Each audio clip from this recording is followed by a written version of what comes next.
Tip of the iceberg o kakaunti pa lang ng kabuuang ibubunyag ng House prosecution ang 845 acknowledgement receipts para sa confidential funds ng Office of the Vice President at Department of Education. Ayon kay House Prosecutor Terry Redon, sa mga susunod na linggo ay inaasahang ipipresenta ng prosekusyon ang mga testigo mula sa Philippine Statistics Authority at National Bureau of Investigation para ipakita ang umano'y nakayayanig na irregularidad sa paggamit ng confidential funds ni Vice President Sara Duterte.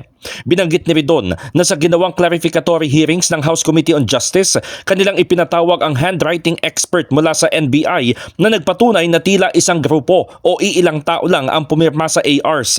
Kapag sinalang-an niya ang witnesses na ito, makikitang hindi lang notices of disallowance ang maaaring questionin. Kung talaga hong mga informants na pumirma na para ho sa confidential expenses po ito, syempre ang tanong doon, ba't isang tao lang? Ba't isang grupo lang yung pumirma? Hindi ba dapat for those thousands upon thousands of acknowledgement receipts, hindi ba dapat iba't ibang mga tao pa rin po yung pong pumirma para dito? Pero katulad nung ilalahad natin at a future time, pag sinalang na po yung handwriting expert po ng NBI, doon po natin mapapakita na hindi lang po yung disallowed in audit, yung pong subject to question, yung dapat pong habulin. Mababatid na naungkat sa impeachment trial ni Duterte sa samples ng acknowledgement receipts ang mga kaduda-dudang pangalan tulad ni na Mary Grace Piatos, Alejandro Piquit, Andy Lim, Patty Ting, Miko Harina at Nova Santos. Sabi naman ni House Deputy Speaker Paulo Ortega V,